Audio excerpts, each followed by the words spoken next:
Sebagai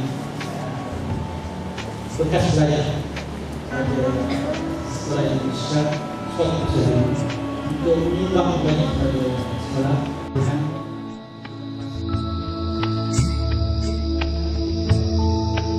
Pengembangan teknik yang khusus kepada tingkatan 3 dan 5 dan dua kali debat sehingga 2010 dan 2010 dan kalau ini kita berubah SKS cara kepimpinan dan mungkin sedikit ini dari segi sejarah dan bagaimana sekolah ini telah mencipta ataupun menghasilkan individu yang cukup berjasa kepada bangsa dan negara.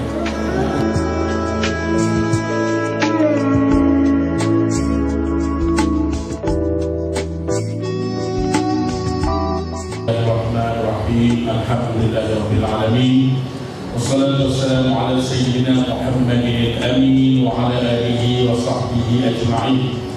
Asyhadu an la ilaha illallah wahdahu la syarika lah wa asyhadu anna sayyidina Muhammadan abduhu wa rasuluh. Allahumma shalli ala sayyidina Muhammad wa ala ali sayyidina Muhammad. Amma ba'd.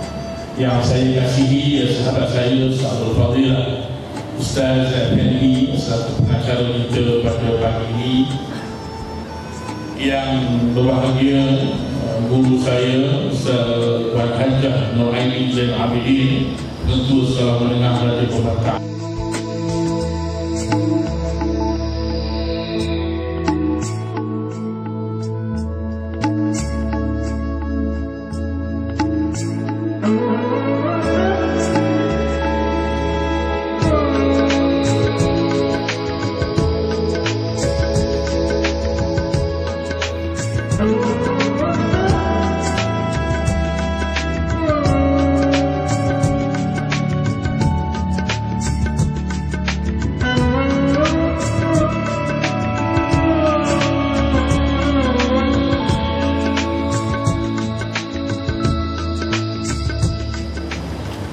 Kita nak buat baik ni, saya lompat ke depan sikit lah ya, mana-mana tu kita nak mulakan perubahan tu daripada mana dalam soal kita nak memimpin. Adakah sahabat-sahabat yang datang ni hanya berdasarkan kepada tingkatan pengajian ataupun kerana ada apa-apa kriteria tambahan? Boleh tahu tak sikit? Maknanya berdasarkan ikut tingkatan ya? Baik. Maknanya ada yang pegang jawatan, ada yang tak pegang jawatan, tapi asal usulnya kita semua ni dilahirkan sebagai pemimpin.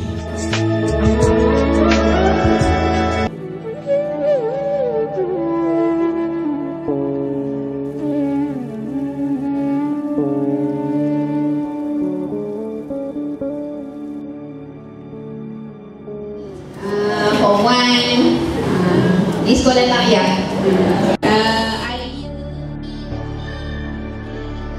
Cikgu Nabi di sekolah Takyah mengajar saya geografi. Jadi ni anak murid dia pula di hadapan ni ya, berkat daripada ilmu cikgu. Ni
Ini sudah.